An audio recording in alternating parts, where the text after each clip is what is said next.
All right, welcome back. Hope you're all having a great week.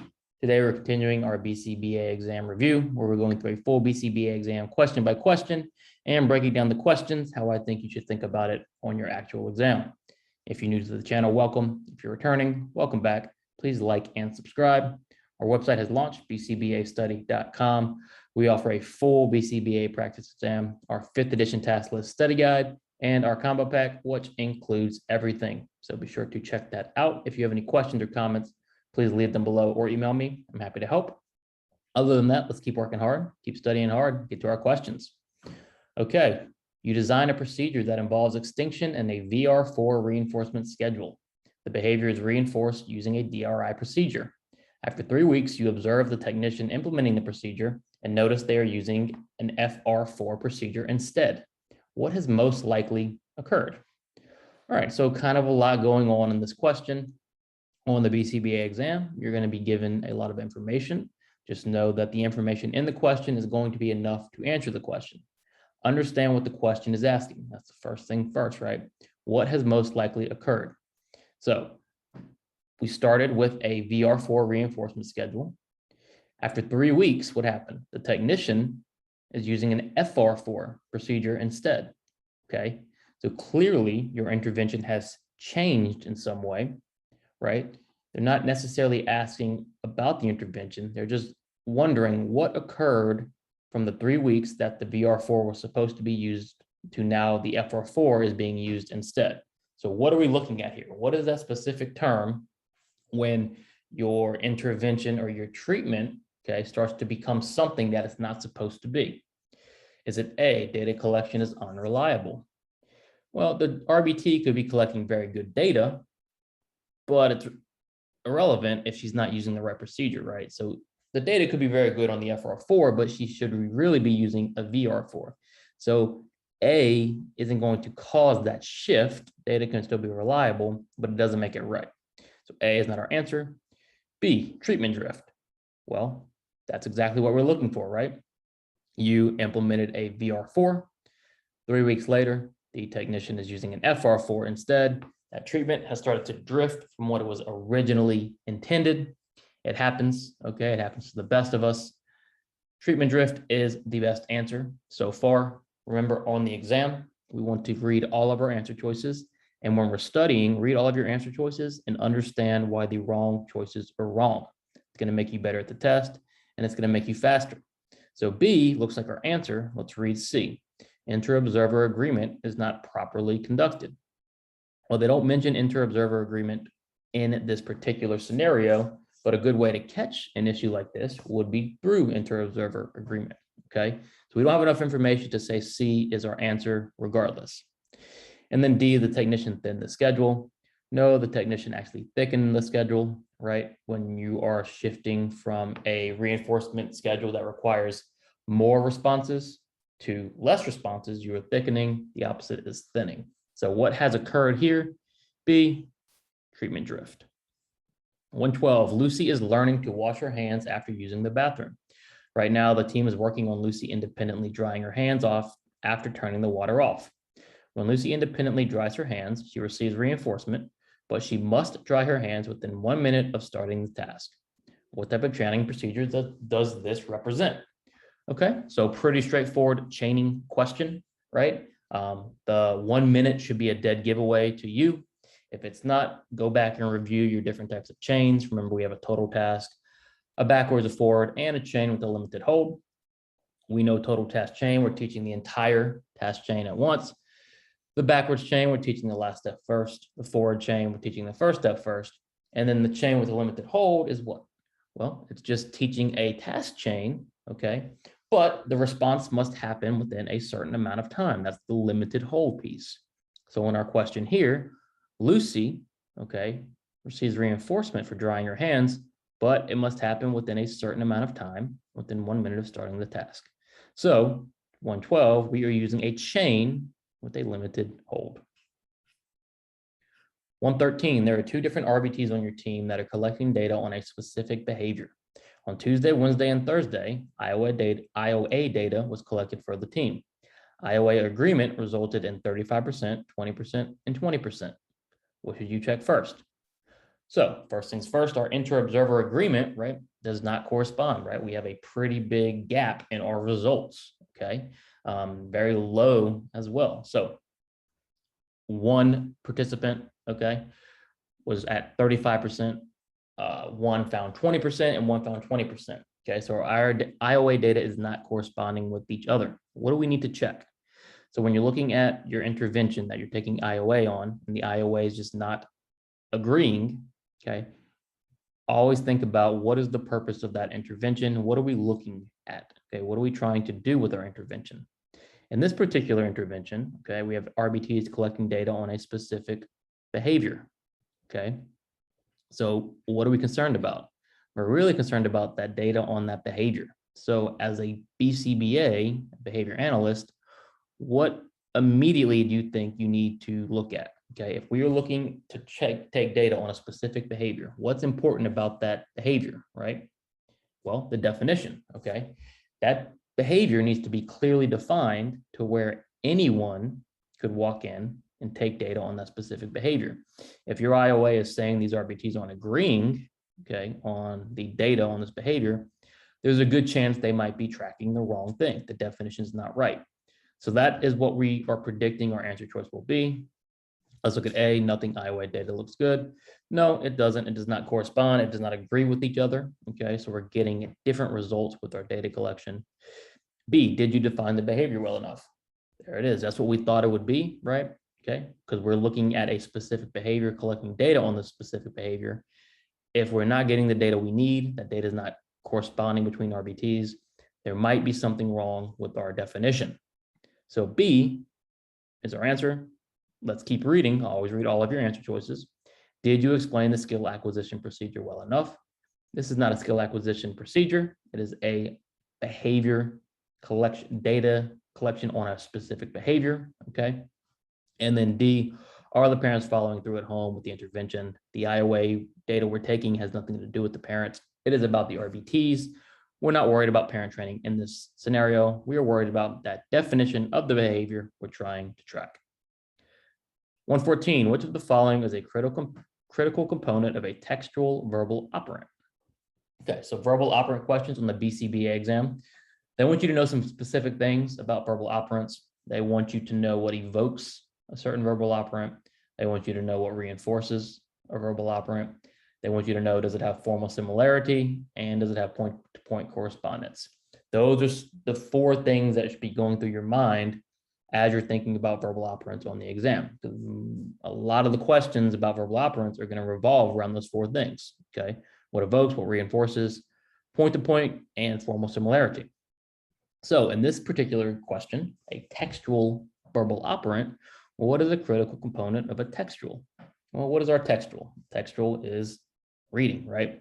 So the learner, okay, is reading something on a page or just reading, okay? What's important about that? Is it A, the learner must understand what they're reading? No, as long as they're reading, okay, it doesn't matter if they understand what they're reading or not. It makes no difference. B, the learner must be able to write down what is said to them. What kind of verbal operant is that? That's a transcription, okay? We're talking about a textual here. C, there is formal similarity between the stimulus and the response. Does the stimulus and the response look the same? No, okay? Because if I'm reading words, okay, if I'm reading out loud, let's say, written words, the formal similarity is not there, okay? Those don't look the same. What about point-to-point correspondence between the stimulus and the response? Yes, if my textual, my reading is correct, the words I'm saying as I'm reading or as I'm thinking in my head, however you want to look at it, okay, need to be the same as the words printed on the page. There has to be point-to-point correspondence within a textual. So very important as you're studying verbal operants. You understand what evokes a man to tact and interverbal, what reinforces a man, tact, interverbal, etc. Is there formal similarity? And is there point-to-point correspondence? Okay, know those four things, and the verbal operant questions will become very, very easy. All right, that's what they're going to test you on. 115, Jerry attends 2 conferences a year with her company. She also subscribes to the Journal of Applied Behavior Analysis and attempts to read at least 3 new articles per month. Does this qualify as maintaining competence in terms of Jerry's behavior? So remember, the BCBA task list requires that as analysts, we maintain our competence throughout the year, okay, not only through the required CEs, but with other activities as well. Is attending conferences and reading articles enough to maintain competence?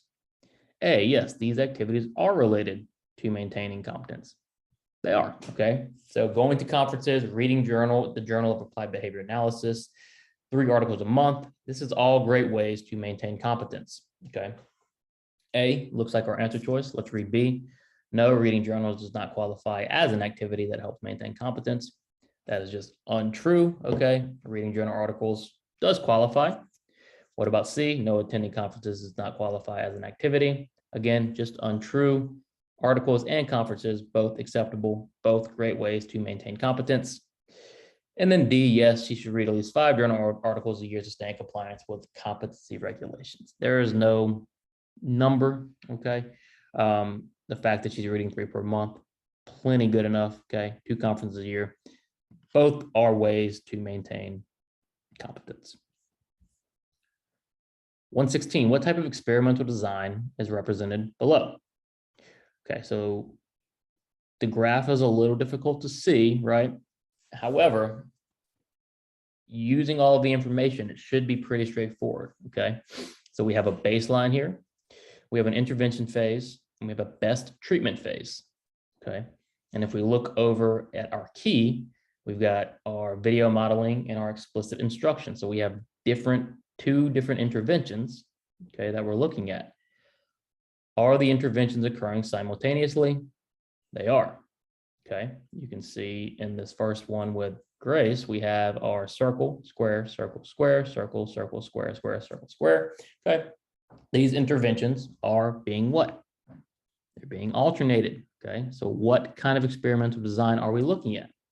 Well, we're looking at an alternating treatment design. On the exam, you're going to have to look at graphs and identify what type of treatment design they're working with. It's very common on the actual exam for them to combine multiple types of treatment designs together, okay? Get very good at quickly identifying the types. Now, if you scroll down, you know this isn't a withdrawal design, okay, because we don't go back to baseline. It's not a multiple baseline design, okay, because multiple baseline has that very distinct look of extended baselines across participants. And then it's definitely not a changing criteria design because it's no stepping stones, okay? But you should be able to answer this even before you get to the answer choices, okay? Just alone, these alternating treatments and the intervention, of course, makes it an alternating treatment design. 117, Linda is attempting to get her client to answer basic math questions, 1 + 1, 2 + 1, etc. Before Linda asks the client a math question, she first asks the client to touch their nose, jump up and down, and give her a high five. Linda then asks the client the math question. What procedure is Linda using? Super straightforward question, very easy question for a BCBA to answer. Okay, what are we doing? We're asking the client to engage in easy known tasks first, and then asking her to answer the more hard math question. This is a high P request sequence, not a low P request sequence, okay? This is considered a high probability request sequence, the high P, low P sequence. It's not chaining, okay? We're not teaching any sort of task chain here, okay? And we're not shaping a behavior. We're trying to evoke that full response. So 117 is A, very easy question. Remember, on the exam, not every question is going to be extremely difficult. There are some easy ones. When you get the easy ones, don't overthink it. Answer it to the best of your ability, okay? Just move on. 118, you're working on color identification with your 3-year-old client. During DTT, you ask your client to touch blue and then provide a consequence. You then ask your client to touch blue again and provide another consequence. You run this trial 6 times in a row. This type of DTT procedure is best described as what? So what are we doing here, okay? We're trying to teach blue. You run the trial 6 times in a row. So touch blue, reinforce, touch blue, feedback, touch blue, feedback, touch blue, reinforce, touch blue, feedback, touch blue, reinforce. Running that same trial over and over and over and over again. What is that considered discrete trial teaching? A, incorrect. Is this an incorrect way to do DTT? Absolutely not. If you're teaching a new skill, this is perfectly acceptable to do. What about B, mass trials? Yes, right? This is mass trialing. We're taking one specific target and running it over and over again at mass. Okay, so we were mass trialing this touch blue target. What about C? What is a distractor trial? When we use mastered targets and we mix them in, okay? We're not mixing anything here, okay? We are mass trialing blue. And then naturalistic DTT, that is kind of a misnomer, right? Naturalistic incidental teaching is separate from discrete trial teaching. Those are two of the types of teaching in ABA. So 118, our best answer here is mass trials. 119, Jordan is designing a research study where she will study the effects of response blocking on severe self-injury at high rates in adults with autism. After reviewing her options, she decides she will use a changing criterion experimental design. What might be the issue with using the changing criterion design? All right, so we're dealing with an ethics question here. They want you to know the ethics behind different experimental designs. And in general, you need to be very well versed on the ethics questions on this exam. So what is happening? Jordan is looking at the effects of response blocking on severe self-injury at high rates. So we've got a very severe problem behavior here. Bad self-injury happening very often. Okay, she wants to use a changing criterion design. Now, what are the elements of a changing criterion design? Well, changing criterion design, the behavior changes gradually over time, right? We're taking little steps down. We're not taking massive leaps. Why is that an issue? Okay, what's the issue here with severe self-injury? A, there is no issue. Changing criterion design is appropriate. No, right? Because what's the deal? We need to change this behavior rapidly. Okay, we can't just let severe self-injury change gradually. Okay, it's happening at such high rates. We just need to do something, anything, to get it reduced very quickly. Okay. B, changing criterion designs can only be used to increase behaviors and not decrease behaviors. Not true. We can go both ways with a changing criterion design. C, changing criterion designs are not great options for behaviors that need to be changed immediately. Yes, right?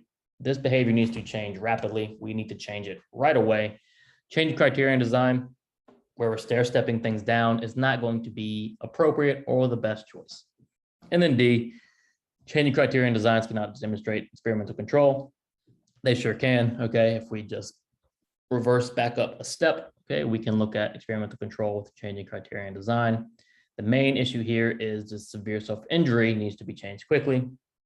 It's not a great option to use a changing criterion design in this scenario. And then 120, your client is motivated by money. So your BCBA designs a token economy with tokens shaped like money. The client starts with $1 each day and is able to earn $2 more in addition to the first $1. If your client engages in maladaptive behavior, you remove the first $1. Removing the first $1 is what type of intervention? So we've given our client $1 to start the day as probably some sort of motivation, and we're trying to get him to earn $2 more. However, what are we doing? So if you engage in these target behaviors, we're going to take away your $1, okay? What is this intervention? Is this negative reinforcement? Well, no, we're taking away the $1 to try to what? We're trying to decrease the maladaptive behavior, okay? Is this a response cost? Yes, right? In response to some sort of behavior, you remove a previously earned reinforcer or stimuli. What you're doing here, okay? Keep reading all of your answer choices. C, negative punishment. Sorry for that dog in the background. C, negative punishment. Is response cost negative punishment? Well, yes, what are you doing? We're trying to punish. We're trying to reduce the maladaptive behavior by removing a stimuli. So C is also our answer choice, okay? Which leaves us with D, both B and C. Okay, another great reason why you should always read all of your answer choices, because even if you think A is the answer, you don't know what they're going to be asking. What do the other answer choices look like? Always read all the answer choices, okay? At the very least, you'll understand why the wrong ones are wrong. At best, okay, you won't be caught with a both B and C question or an all the above question. Okay, that wraps it up for today. I hope you enjoyed. Please like and subscribe. Check out bcbastudy.com for all of our study materials. Any questions or comments, let me know. Keep studying hard, keep working hard. I'll see you soon.